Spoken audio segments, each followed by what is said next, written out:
Voilà, que j'accélère un petit peu. Donc, on passe tout de suite la parole à Monsieur Thierry Michel pour 5 minutes.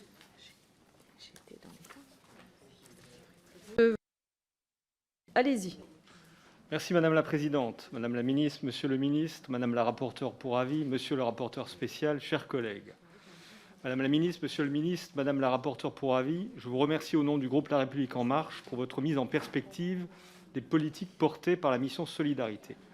Je salue tout particulièrement Madame la rapporteure pour avis, chère Christine, pour votre rapport et vos recommandations pour éviter les sorties sèches des mineurs de l'aide sociale à l'enfance devenus majeurs. Vous avez rappelé tous les trois à juste titre l'importance de cette mission Solidarité qui mobilise 27 milliards d'euros pour 2022. Depuis 2018, ces crédits ont connu une très forte hausse de 40% sous l'impulsion de la majorité présidentielle, fidèle à la promesse de 2017, libérer les énergies et protéger les plus fragiles. J'en veux pour preuve la revalorisation exceptionnelle de la prime d'activité et la revalorisation de l'allocation aux adultes handicapés, concrétisée au cours de cette législature. Cet effort se poursuit en 2022 avec des crédits en hausse de plus de 3% par rapport à 2021 pour l'ensemble des programmes de la mission. Davantage de solidarité, c'est soutenir ceux qui sont dans l'activité mais ne parviennent pas à vivre suffisamment bien de leur travail. Voici l'enjeu du soutien aux bas salaires du programme 304, Inclusion et protection des personnes. Sa mesure phare, la prime d'activité, voit son budget 2022 passer de 11,7 milliards contre 11,1 milliards en 2021. Avec cette augmentation de 5,4%, nous pourrons accompagner la progression de l'emploi dans notre pays pour que le travail paye mieux pour les travailleurs modestes, avec plus de 4,2 millions de bénéficiaires en 2021. N'oublions pas dans cette mission l'État qui construit la solidarité nationale dans nos territoires au travers de la politique de contractualisation pour mieux toucher les personnes en situation de précarité, comme illustrent les 325 millions de financement de la stratégie interministérielle de prévention et de lutte contre la pauvreté. Cette stratégie intègre pour 2022 25 millions d'euros spécifiquement dédiés à la protection de l'enfance, c'est à souligner. Un État qui co-construit, mais qui sait également prendre ses responsabilités vis-à-vis des collectivités locales. Je fais référence ici à la recentralisation du RSA pour le département de la Seine-Saint-Denis dès le 1er janvier 2022.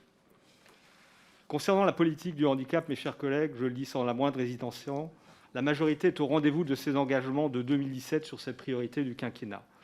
Nous avons fait progresser les crédits alloués aux personnes en situation de handicap bénéficiaires de l'allocation aux adultes handicapés à plus de 13 milliards avec la revalorisation inagulée mise en œuvre en 2017. Avec la réforme prévue à l'article 43 du présent PLF, nous mettons en œuvre une augmentation de l'AAH pour plus de 200 millions d'euros et donc 120 000 foyers avec une hausse moyenne de 110 euros par mois. Nombre de nos collègues ont voulu faire primer un débat respectable sur la seule déconjugalisation. Notre majorité, elle, a gardé et amplifié son cap pour parvenir à plus d'AAH pour plus de bénéficiaires sans aucun perdant. Ce programme concrétise également la transformation de l'offre des ESAT à la lumière des enseignements de la crise sanitaire, comme annoncé lors du comité interministériel du handicap de juillet dernier, pour permettre que l'aide au poste, au titre de la garantie de rémunération des travailleurs handicapés, elle concerne 120 000 personnes pour un montant de 1,4 milliard, puisse être la plus pertinente possible. Cet effort en faveur de l'insertion dans l'emploi doit s'apprécier dans le cadre de la politique d'ensemble pour la société inclusive que vous animez, Madame la Ministre, depuis 2017. Je pense en particulier à l'action numéro 3 du programme 364, Cohésion, dans la mission Relance, qui vient renforcer les dispositifs d'aide à l'emploi des personnes en situation de handicap. Mieux inclure et protéger dans l'emploi les personnes en situation de handicap, c'est en effet une constante de votre politique, également concrétisée par le référent handicap de la loi Liberté de choisir son avenir professionnel, et encore amplifiée par la loi Santé au travail, et qui se concrétise dans le budget 2022. J'en viens enfin au budget consacré à l'égalité entre les femmes et les hommes, qui a lui aussi connu une nette progression. Si l'action du gouvernement dans ce domaine dépasse le périmètre de cette mission, cette dernière illustre l'effort important que nous souhaitons consacrer à cet enjeu de société.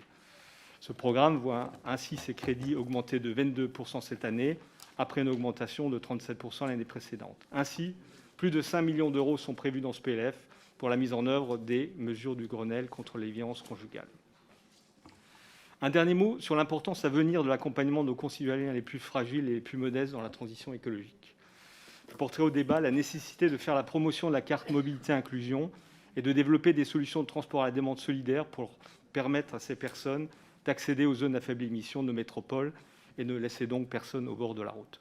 Mes chers collègues, j'en conclus pour redire que nos groupes parlementaires apportent son soutien plein et entier à ce budget solidarité, un budget solide et sérieux, et surtout un budget nécessaire au vu des défis sociaux auxquelles notre pays est confronté et de l'accompagnement que ce contexte impose pour consolider notre